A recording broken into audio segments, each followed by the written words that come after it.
नमस्कार, आपण पाहत आहात बहुजन हिताय न्यूज, जनसामान्यांचा बुलंद आवाज। असं होतं की 2025 9 जानेवारी ते 12 जानेवारीला झालेला साबळे कुटुंबावर अन्याय आणि ज्या पक्षात मी 30 वर्षांनी काम करतो, उद्धव बाळासाहेब ठाकरे या पक्षाने न केलेली नेत्यांनी मदत, कुठल्याही नेत्याने नाही, कुठल्याच नेत्याने एकही मदत झाली नाही, एक फोन झाला नाही। त्याबद्दल काय विषय होता? विषय माझ्यावरती एक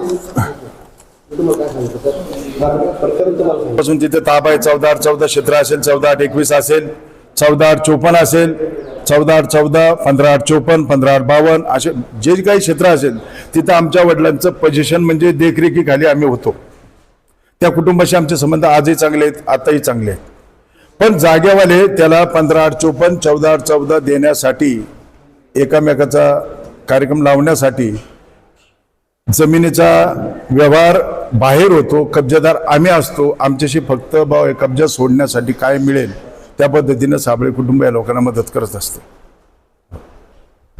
काय आहे तुमची म्हणणे? तुम्ही शिवसैनिक आहात, जुने शिवसैनिक आहात, तुमचं घर पाडण्यात आलं, सगळं आणण्यात आलं, त्यावेळेस तुम्ही काय खरे झालं असतं किंवा दानवेंना फोन केले, त्याचं काय संभाषण झालं? माझं 9 तारखेला मातुश्री या निवासधारी साहेबांच्या अध्यक्षतेखाली बैठक होती। बैठकीला मी सुद्धा उपस्थित होतो।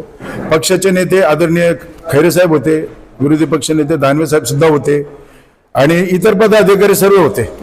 त्यांना मी सांगितलं की माझं घर सध्या तुटतंय संभाजीनगरमध्ये, मी तुमच्या जवळ आहे, कुटुंब प्रमुखाच्या घरी आहे आणि घराचं नस्तनाबूत झालेलं आहे, JCB चालवत आहे, बुलडोजर चालवत आहे, गुंडागर्दी चालू आहे, हे त्यांना सांगितलं होतं। फोन करा, ते म्हटले फोन उचलत नाही, हा शब्द होता त्यांचा।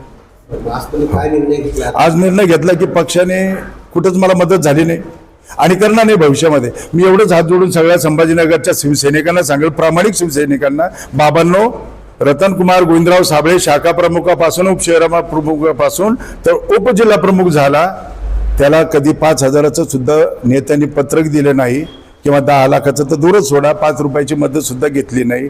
अशा रतनकुमार साबळेने हिंदुत्वासाठी एवढा मोठा त्याग केला, एवढे मोठे कार्यक्रम दिले, सत्कार समारंभ, सतत सक्रियतेने काम करणारा शिवसैनिकाला जर 30 वर्षामध्ये घरात दाराला नष्ट करण्यात आलं तरी एकही नेत्यांनी सद्भावना, सहानुभूती, संपत्ती मिळवली आम्ही नाही, ते पण आले नाही। म्हणून मी आज उद्धव बाळासाहेब ठाकरे या पक्षाचा, संघटनेचा म्हणत, पक्षाचा आता तर संपवलाच पक्ष, आम्हीच आमच्या लोकांनी संपून तो मोठा केला होता, तो संपवला आम्हीच। आज या पक्षात मला तरी मी विनंती करेन संभाजीनगरच्या सर्व शिवसैनिकांना की निर्णय घ्या। मी म्हणेल आज जर मी RPI मध्ये असतो तर 7-10 कोटीचा प्रकल्प मी केला असता, कोटीचा। आज एखादं पत्राचं घर नाही माझ्याकडे, तर शिवसेनेचं त्याग, हिंदुत्व मीच केलं, मनाला लावून काम केलं। म्हणून का साहेबांची मदत कोणतीच नाही झाली मला, त्यामुळे मी शिवसेना सोडतोय आणि भविष्यात मला असं वाटतं सर्व शिवसैनिकांना माझी हात जोडून विनंती आहे, पक्षात बी राहू नका, RPIत जा, दलित अंतरमध्ये जा, कुठल्याही पक्षात जा मी म्हणत नाही, पण इथं राहू नका, इथं काही होणार नाही। 30 वर्ष राहिलो, संपून टाकलं, काही नाही झालं, राहूच नका पक्षामध्ये, नेतृत्वच राहिलं नाही, नेतृत्व संभाजीनगर शिवसेना हीन झालेले।